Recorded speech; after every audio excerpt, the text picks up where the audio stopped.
Hey guys, how we doing? It's JC with Hangar Ready, and we've got a full house tonight. Along with me for the ride this evening is Jolly. How you doing this evening, Jolly? Good, great. Good. And also we have Turin. How you doing, Hello, Turin? everybody. I'm doing good. Thank you. Good. And then we have Callie Josh. How you doing, Hey, Josh? good. How are you? Doing great. Nomidius, how are you doing this evening? Doing great. And then finally we have, last but not least, Shapcap in our Hey, guys. nation's capital. Yep. So, How's it going? how are you doing? I'm doing well, thank you. So I'm just going to do talk about a couple little things before we get started with our first segment tonight. And that is, anybody here impacted by, Snowgeddon that's been going on for the last week besides me down here in Tennessee? Nom, did that hit you up there where you're at at Yeah, all? we got a good amount of the ice up here. Not so much snow. We probably saw about 3 or 4 inches of that. But I think some places nearby might have gotten like 6 or so. But the first couple of days of it, it was cars encased in ice the next morning, stuff like that. Having to chip your car out, that was always fun. But today was the first decent day with the sun shining all day. Yep. And it's going to be even warmer here in the south tomorrow, so we should be rid of all that nasty snow and ice here soon. Anybody else? Jolly, how bad's the weather down there where you're at? It was great. Had a couple of inches. No big deal. Very cold, I'll admit that one. But where I live is a mile high, and we get snow comes in, even 6 inches worth. By noon, it's all melted off the roads, and it's really a non-event. And normally that's how it is here. But I have a sinking suspicion some of our viewers in the Texas area will be complaining a little bit about snow. So, okay, with that said, I think our first segment tonight, Jolly, you're going to get started with it, which is we want to talk about this. Go ahead. I'm sorry. Jay, go ahead. Intro. We're going to talk about the Xeno threat special that they just, special mission or event that they just got done running. So go ahead and Jolly, take it away and kind of walk us through it. A great event. I really appreciate RSI and CI putting that one together for us. I have to admit, the payoffs are really nice. I haven't paid that well since I figured out the bug for constantly selling Laranites as much as possible. Over and over again. But each time we did the operation, most folks I talked to, we got about 500K. Which is appropriate for the amount of time to spend on the operation itself, which is about an hour 15 or so. Or if you start from beginning to end, that seemed about right. So I was really happy with that one. There were a lot of advantages you could coordinate what you're doing. Okay, if you had org that wanted to do phases 1 and 2, it worked out really well because those are two different areas you're working at. There's a cargo aspect to it. There's a marine aspect to it. There's a fighter aspect to it, and a capital ship aspect to it. So it was an all-encompassing operation itself, which made it great in my opinion. I was really happy with that one and how it went. If you had a group together, all the phase 1 and 2 ops I did, I went anywhere for myself, jumping in with a bunch of other unknowns, which worked out pretty well. We won those. But if you get together just 10 to 20 individuals from your own organization, communicating with each other across whatever voice chat you use, it went really smooth because hey, so-and-so's got to do the cargo for this type or that type. So-and-so's got to cover the capital ships. The other one's going to cover the fighters. It worked really well for it. I know there's some complaints about PvP interference. I did not run across it. I know it happened. I see this part of the game, okay? If there's pirates over there, a different system comes over here, you should expect their pirates over here to help them out one way or another. So I thought it was a non-event. It's just something to have to deal with. No big deal. I thought it did a good job on a storyline. It was a little different having somebody give you a narration as you're doing your mission in terms of you're going the wrong way. Hey, we need more of this or we need more of that. I like that aspect of it quite a bit. Biggest problem I had was a lot of times with the armistice zone they set around Jericho. You had to fire on the capital ship when it showed up. The interest showed up outside of that. Otherwise, you get a crime stat and they'll work against you. And we had some problems with that one, I have to admit. It was fun to fight in Idris. We didn't get to do that too often, but it was a nice legal way to get that ship out there. Besides doing the constant bounty hunting to find the Idris, while I take down the pirate Idris, this one would show up for you guaranteed. It was really nice. Overall, it was a great challenge. Good to see this little mission in the game. That's phase 1 and 2, guys. What do you think about it? I loved it. Go ahead. I'm sorry. Turing, Yeah. what are your thoughts? No, I loved it. I think it was the first time you had a real integrated gameplay, and CIG was doing it in order to test their dynamic mission development system, whether or not players can impact by doing part of a mission what's going to happen in the follow-on phases of a mission. I mean, it was, I think it was very successful in that regard. It was challenging to be able to coordinate and move that cargo, but you actually felt like you were doing something. I mean, you really felt like you were doing something important. You kind of just stepped outside of the gameplay for a little bit when you were in the middle of the wrecks. Having the first person shooter aspect inside the wrecks, where you first had to go inside and clear it, that was challenging in and of itself too, because they didn't make it easy. I mean, it wasn't just walking in and stuff. You had to find your way down and go down inside of it. I think they could have put out a little bit more information about the types of cargo that you were picking up, especially the ones that were volatile, the ones that didn't need to have quantum. But all in all, I really enjoyed doing it, and I love the narration part of it as well. Good, Josh. What were your thoughts on the Xenothreat? Did you actually get to run through it? Yeah, I did, and it's interesting. I grabbed an org mate, and we went into pick up some cargo in my Mercury Star Runner. It's become one of my most used ships recently. And after we kind of figured out where you get the cargo out of one of the Starfarers, we backed up and opened up the door, and someone started shooting cargo into the door with the multi-tool, I guess, with the gravity attachment. Yeah, the tractor beam attachment. So one, I didn't know someone was in there. And so that was kind of a surprise. And two, I hadn't even thought about how to use that for cargo. So I thought it was a really interesting thing to see. And even more so, seeing people we didn't know working together. I mean, I don't know how many wrecks are there, but I think there's several.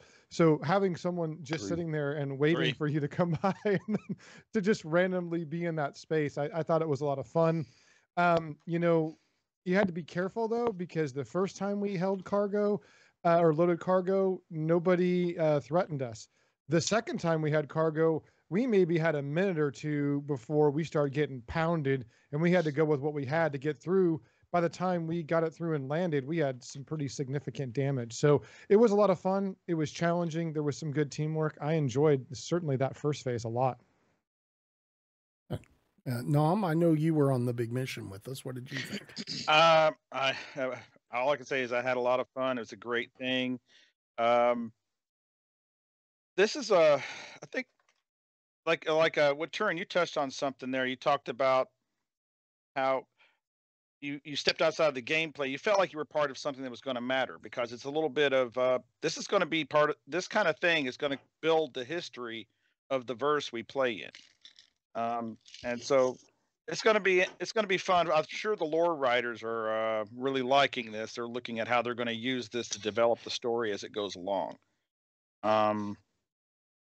So as far as the op we were on, when you got a whole bunch of your friends there, be aware. Sorry, Joey. That was phase 3. We're just looking at 1, 2. Yeah, that was the last one. Honestly, I didn't do a whole lot on phase 1 and 2. So I can't speak to that one too much, but I did get the overall idea of what was going on. I took part in some of it. There was some, what you would say, a little bit of griefing, but you could just look at that as you have collaborators. You don't have to get all bent up about it. Most of the time, it wasn't that big of a deal. You just had to keep an eye out for randoms that might be acting a little weird. So it still worked out okay, I thought.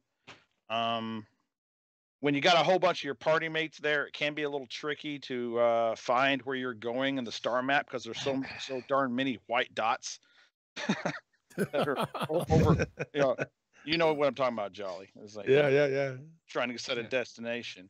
And the only thing I got to say is the only real problems I had was when I crime statted myself a couple of times, and they were on me mostly. When I looked at it afterward, I got to get good. I got to be aware when you got a whole bunch of targets in the area. You just can't be mashing the fire button and just doing that constantly. You got to be aware of your targets, and you have a few stray shots hit a friendly ship, and now you got the crime stat. And I'm writing that down. Don't fly in front of Nom. Okay, got it. Yeah, stay away from. I said I learned from my mistakes. Let's move on. I did crime stat due to the armistice zone thing. I think that was the one design flaw in the event that that could have been. And I understand. I guess the armistice zone had been around Jericho because it was a station. Probably the tech is still the same no matter which station it is, but I did not know that. I corked off a couple of rounds, killed a couple of Xenos, and before I knew it, I had a level 4, and I spent the night in jail. So basically, that's what I did. I wonder about why that's that way. I mean, I would agree. That was the one time I got a crime stat that I wouldn't put on myself. Was that thing happening? But there was a problem with some of the griefers wanting to just play around and try to ram the javelin out of its dock, stuff like that. They're screwing with the javelin inside there. Yeah. That may be why the armistice zone is that way. Yeah, I saw videos of people doing that. So the armistice zone, you would get a crime stat if you took out a red target in the armistice zone. Yeah, if you were firing from the armistice zone out. So you would get. So the only way I really determine it is I look back in my criminal record once I landed, in the pokey for the night. I look back in it and the first thing on my list is armistice zone violation. So I'm like, okay, so that I must have been inside the armistice zone, and I started killing all the Xenos. Yeah, they're gonna have to fix that because it's not cool that you're firing out at a hostile target and you get a crime stat. But that happens around regular stations too. Unfortunately, okay, yeah. Fine. Well, they definitely need to fix it. That's why I'm saying the tech is the same no matter defender where gets you penalized. On phase 1, 2, the Idris was stationed outside the armistice zone. So you had to do is figure out, okay, if the station between me and the armistice zone, in the Idris, I have to fly around, get outside the armistice zone, and fire at the Idris, and still stay safe. Yeah, it was the fighters the fighters that were swarming. They would come inside and really close. And I corked off a couple of size 5s from my Harbinger and annihilated a few. Oof. And that was it. Nothing but dust. Nothing but dust and nothing but a criminal record. I was like doing this. So Jolly, you want to walk us through phase 3 and kind of talk to us about the mission that we ran? Phase 3 was the big battle, and I was really happy to see it. Grand total of 3 Idrises, 2 Hammerheads, and a lot of fighters, and it was really nice. They bring in with 1 Idris, 2 Hammerheads, fighters. You fight those guys, you kill that Idris. 2 more Idrises come in. You didn't kill off those Hammerheads. You have more problems with those guys, and more fighters come in. So it was great. Now we ran a 40-person operation, so we take over the server, which is great. What I wanted to have happen. You have to worry about griefers or somebody interfering and stuff like that. Control the whole thing in order to get it done. And it worked out really well for us. A lot of fun. We did have some losses. We had a Hammerhead. We would not normally take a Hammerhead in this fight. Turn and I talked about this at length. We had 2 strike groups. For science. Science. That had, Turn help me out. 3 Retaliators, 2 Harbingers, 4 Sabers in each one of the strike groups. Two strike packages, yes. 2 strike packages like that. The third one had a Hammerhead, 4 fighters, a miss, I think is what we brought in. Right. And we realized, that Hammerhead is there to defend a target, not take out a target. We figured, what the hell? We're going to have firepower here with 2 strike packages. We'll put the Hammerhead in. Orders for the Hammerhead would take out the other Hammerheads. And by the way, it did work. Our Hammerhead took out those Hammerheads, no problem. However, the Hammerhead was still focused on shooting down the other Hammerhead. Didn't notice the Idris putting his nose towards it. Take it out with a railgun. So that worked against us a bit, but hey, science. So we were happy with it. Had a lot of fun doing the whole thing. And the player who was piloting the Hammerhead, he happened to have 2, so it's no big deal. He just brought us the next one, and we continued along as was. So the 40-person org op was great. Real happy with it. The payoff was not as good in phase 3 as it was in 1 and 2. 1 and 2, like I said, about 500,000 K. Phase 3, at least 25K. Could be up to 50 if you were one of those who shoot down a lot of other fighters and stuff like that. So it's pretty good. It was a short mission, probably our biggest complaint. If you come with a proper force that's coordinated, you get it done real fast. And so I was kind of upset about that part. I thought it lasted a little bit longer compared to phase 1 and 2.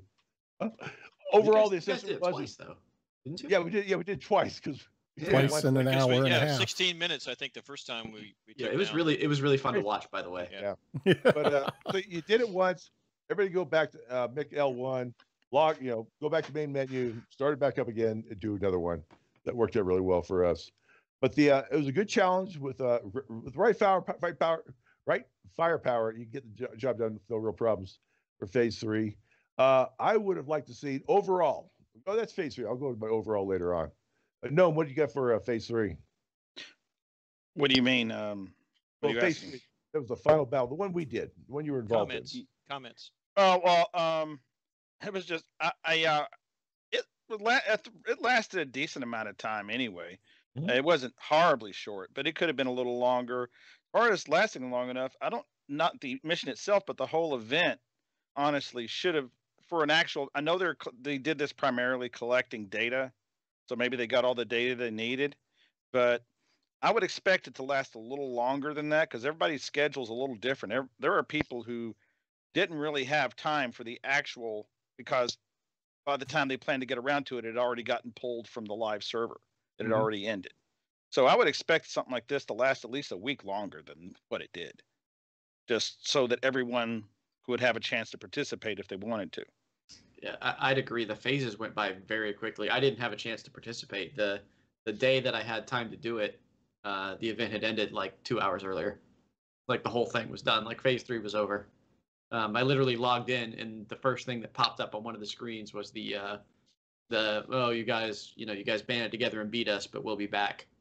Message from Xenothreat, followed by the "Yay, we did it" from the UAE, and the fireworks at Jericho. Which, by the way, was very cool that they took over the screens and in the stores and the spaceports. That was pretty cool. That was cool. I came out of the hab at Lorville, and I heard the announcement, and I looked up, and it's playing on the overhead screen. I thought that was pretty cool. Yeah, I popped out of an elevator at one of the spaceports, and it was on like the screen above the coffee stand, which was neat.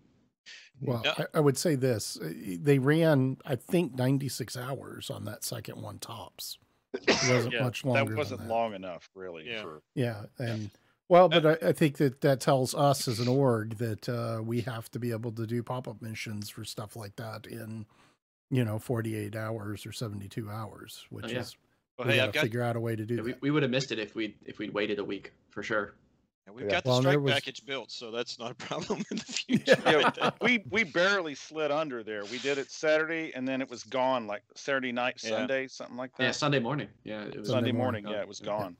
So Jay, from an operational standpoint, what I saw in phase 3 was you really knew that you were in a space battle. And what I mean by that, you knew you were in 3 dimensions and you can be disoriented real fast. One of the things that we had an issue with in the second phase of phase 3, or the second run, where the 2 Idrises come out, we had 2 strike packages, as Jolly said. It was really difficult for Sohawk and I to determine. I could have said, "Hey, I'll take the right one, you take the left one," but we're all disoriented. We're all flipped upside down. HW Scientifico was my pilot. He's trying to stay next to Nam, and we're just zipping around. Of course, Namidius had the cameraman on board who always wanted a better angle than what we currently had. So I'm zipping and sagging everywhere. So he's getting the strike package leader real close to where he probably should not be. But you really feel that you have the 3 dimensions, the 6 degrees of flight that you have within the space battle. That made it both exciting and challenging at the same time. So that part of it, I was really glad I was able to be in there and see that come off. Yeah, I mean, the battle was a lot different.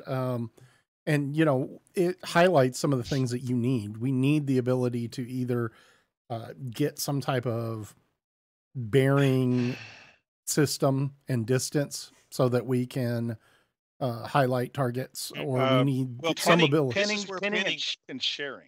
Pinning and sharing would help a little bit, but pinning and sharing only works so much. You know what I'm saying?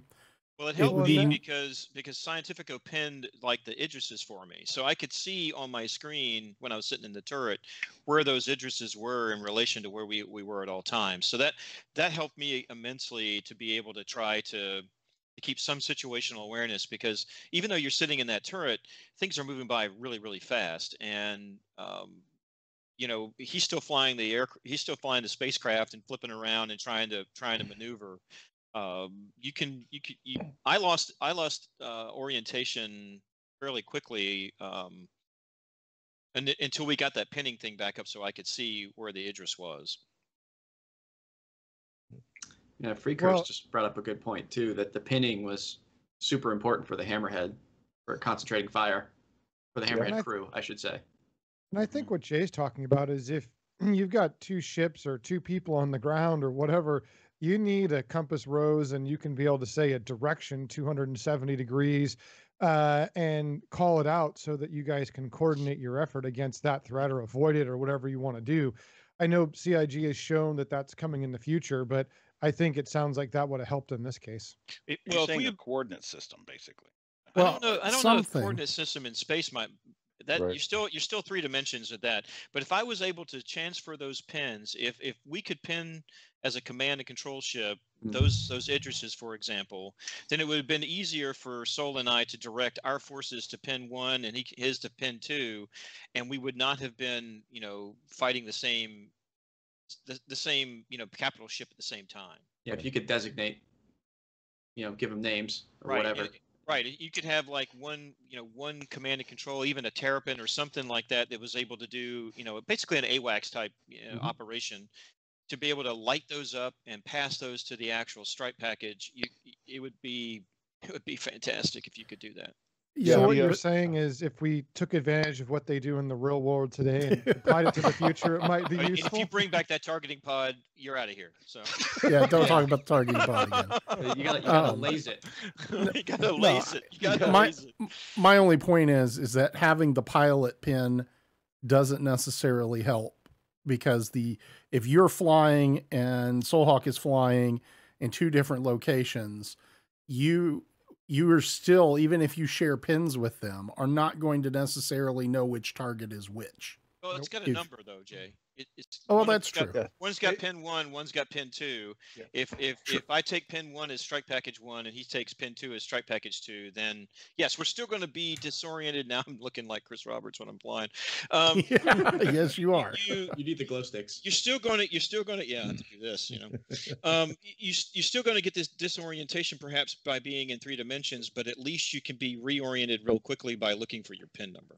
If I was the MC, could pin both the targets and pass that information, which I cannot right now. So my 1 and my 2, 1 to Turin, 2 to Soulhawk. Here's your targets. It would have been a lot easier and a lot better, but it's not in the game yet, if it comes at all.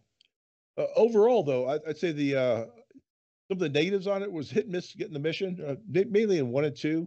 You'd log in, and if the job is available, it'd be offered to you. But you don't know if they're 90% way through or 10% way through or whatever the case may be. Is it waste your time? Sometimes if it's just finished up, there's a long regeneration rate before the mission comes up again. This led to a lot of server hopping in order to try to get that mission going at all. And like Gnome said, it was offered for a limited amount of time. 1 and 2 wasn't too bad. 3 was horrible in terms of the amount of time it was offered to us. We really could have used it more. It was over like that. 3 days. A lot of the players who were playing Star Citizen, they're weekend warriors. Okay, they're working or going to school full time, focusing on that. Saturday is when they have a chance to go ahead and game, and if you got to keep those Saturdays open for them, multiple Saturdays for people to get the experience and enjoy the game itself. That's something to keep in mind. I was disappointed with the lack of javelin play. The only time I saw a javelin leave dock was in phase 1-2, and it came out of dock, parked about a click away, and sat there. I never saw it any other time during 1 and 2. I never saw it during 3 either. I would like to see that part come through. You didn't see it at the end of our battle? No. Right the last few minutes of it when we're going after the final Idris, it's parked like a few clicks off, and it's just hammering like the Idris and some other hammerheads. The shots were coming in. You can see it on Space Coder's video. I'll look for it then. It was about an hour and a half in. Yeah, I didn't. I was watching Jay's stream, and I didn't notice it. See, that's the amazing thing. You got a huge javelin there in the area. That's what's the amazing thing about nobody knew it was 3D there. space is trying. Space Coder was telling me, "Oh, the javelin's over there." I'm like, "Where?" I'm like looking around. It's so easy to get disoriented. You can't see something that big. Well, again, that's why Bering and Azimuth kind of headings on these targets would be really handy. At least relative, right? Yeah. Well, relative at least to whoever's calling out. True. Sure. Correct. Well, and being able to pass that relativity to the rest of your people. Yeah. You know, like 9 o'clock from me. Yeah. Well, I think that's why they're going to do a galactic plane. They could. They're going to have to do something. Stellar plane, anyway. I'd say the missions also show the value of torpedoes. Retaliators ruled this particular mission. Now, when Polaris is coming to play and other bigger ships, I'll change my mind on that one. But for right now, the Tallies did a great job. I was really happy with that. I did not like the 40-player limit. I understand why it was put in place, but it would have been nice to be able to 50 people. We had 74 people sign up for a 40-person op, and I was bummed about that. No, the others, they did the op again on their own, less organized, and they won too. So I was happy about that one. But I would like to get 50 people there instead of just 40. It was perfect mission for organizations. Large organizations to get together 40 people at one point in time. It was great for us, and I really appreciate that fact completely. I was kind of hoping they're going to offer all 3 phases at once, 1, 2, and 3. You have to come with a force structure with 40 people that can handle the FPS aspect of the game, the cargo aspect of the game, and the capital ship fighting part of the game, large number of capital ships fighting part of the game, and figure that problem out for yourself with 40 people. I thought that would have been a real great challenge for everybody to try to take on. But overall, I was really happy with it, and I hope these type of missions again in the future. You wrap up, Gnome? I loved it. I hope they learned a lot from this, and the next one, hopefully, if it's at least this fun, it'll be great. I'm sure they're going to improve it as they go. That's what they always do. Yeah, I think go ahead, for me, I think Jolly nailed something that I don't think can be overlooked. The idea of having several phases and having one phase affects the next phase builds more of a story and makes it something that, you know, you buy into. I think a campaign-like feature for events in the future would be a fantastic idea. And maybe even you could have a pause between them. So you do first phase, you come back for the next weekend, you could do the second phase or whatever. But I think that campaign approach is something they need to use a little bit more in the future. Now, for the downside, I was in a mission with, I believe it was you, Turin, and I brought out my Eclipse and I wanted to punch some big, you know, size 9 holes into whatever. And I stayed away because the Eclipse is designed to be stealth and fire from distance. And come to find out, I think, Turin, you said 6K was the limit, and I had to come in really, really close with those big torpedoes. So I don't know what changes or why they made that, but they need to go back to allowing, especially a ship like that, to being able to be used from distance. Yeah, we found that 6K was the distance for the size 9 torpedoes. They run out of fuel and they just they self-destruct at that point. So the retaliators, like Jolly said, ruled, but only if you got in within 4.5 and 5K to be able to cork it off and shoot. So, but they could survive and move on. Yep. My takeaway from this is a couple things, because I suspect CIG is watching. One, more players. Welcome. I know right now that's hard, but we've got to get up to 100 players per server, guys. We could have fielded 80 to 100 people with a week's notice. Yeah, I stopped the sign up at 74. Yeah, we could have filled a 100-person server. And I agree with Jolly about having all 3 phases so that you have to do combined arms to make it happen. 2, being in a large org helps because it's easy to put together 40 people. The truth is that we probably could do something like this in 48 hours, I think, if push came to shove. Maybe 24, if it was the right 24 hours. We could put together a 40-person op and run it. What do you think, Jolly? You think that would if be you feasible? Gave me a Friday afternoon to a Saturday afternoon, yeah, I could do 24. You gave me a Monday to Tuesday, or it'd be harder. Get 100. Yeah. Monday to Tuesday, a little bit tougher. But a Monday to Friday, we probably could no problem. Yeah. So if you want, you tell me missions. You tell me at 4:00 on Monday afternoon. You want to do this on 4:00 Tuesday afternoon. Getting 100 people was going to be a challenge. 40 would be maybe at 4:00 on Friday. You want to do it at 4:00 on Saturday? I could do it. Oh yeah, easily. Well, I would hope they would learn from that one bit is that everybody wanted it to last longer.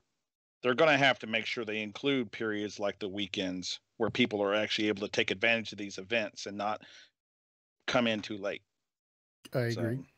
And then, the other thing that I noticed that a lot of, I was just riding along streaming. I didn't have any real function other than, getting my pilot to fly too close to the Idrises for comfort, which was probably not the right thing to do since I was riding in the C2 ship with the mission commander. With me.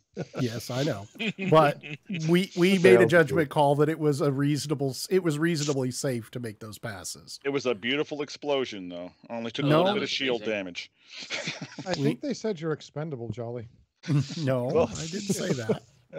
I control my flying. Absolutely not. But I did notice that I saw some Mad Dogs in that fight. I literally saw some missiles come off target and veer out and track and hit one of our fighters from a friendly source. Do we know what kind of missile that was? I do not, but I visually It was a size 9 torpedo. Okay, there you go. Yep. From a Retaliator. And last night we did some testing, and you can veer a size 9 off course. Believe it or not, the best way to do it is to have a small ship by a big ship and cork off the countermeasures from the small ship that almost 90% of the time pulled the torpedo away from its intended course. Interesting. But it could go the other way too. And that's, and I remember seeing decoys, the little sparklies that were going off were nearby when I saw this happen. So yeah, it definitely is something. If you're flying in large groups and you're tossing a lot of missiles out, and Turing probably has done thorough testing, so maybe we'll toss it over to him to get a little recap on that. But you definitely have to be careful about Mad Dogs, and you need to call them, or so that people can deploy countermeasures if they're in the area. Hey Jay, for those of us that aren't NADI viewers, what is a Mad Dog, Jay? Well, in the military or in the Air Force, a Mad Dog is a missile that has lost tracking on its original target and is in seek mode. Therefore, it is dangerous to any plane in the general vicinity of said missile because it may lock onto you and destroy you. Giving off the same signature it needs to seek. Those are particularly dangerous if they're heat seeking because they don't discriminate at all. Right. Well, EM or radar guided missiles are actually, because they have a lot more range in them. Well, right. And they have so both are dangerous. I would still a game though. We don't know how these are supposed to be cross section, the torpedoes, but we don't know how CIG actually has them acquire their target. It may not matter that it's cross section. Yeah, but you can equip EM and IR torpedoes as well. So correct. We suspect that some of those people did not have cross section torpedoes. The one that actually went sideways was an IR torpedo. That's the one that tend to be pulled off course. And I will tell you, in the early 3.0 branches, 3.x branches, when we were doing combat missions, that we saw a number of IR missiles lose target due to flares, and then reacquire on other fighters. Like Rattler missiles are spewing them everywhere. Correct. The IR ones in particular is we saw before, and it sounds like during that match is what you have seen in your testing. The IRs are susceptible to it in some cases. Yeah, that's what we were looking at. Yes. Yep. I'd be curious to see if EMs also are susceptible or not. If we had targeting pods, that probably wouldn't be a problem. Right, Josh? Sorry. I'm sorry, what was that? I said if we had targeting pods and you could lace things, that probably wouldn't be a problem. Yes. Yeah, really not everything is about a targeting pod though, but I do want one. Really, the results are, we just don't really know at the moment, how effective countermeasures are or how effective they are at throwing things off. The best thing you can do is if you're in a formation and somebody's shooting missiles, continue to call out the fact that you've done that and watch out. They are pretty consistent showing up in the radar, though. I mean, you can see where the missile is, and if it begins to turn back, then deploy your own countermeasures and get away. I did believe as a spectator, I think I actually saw the Idris shoot down some torpedoes as well. Oh yes, yeah. Which was very neat to see. So, okay, let's move on to the next. That was a long segment, guys. 40 minutes. Wow. But it was that mission was excellent for all the members of ADI that are watching. It was great, and we really appreciate you participating. Anybody have any last thoughts before I move on to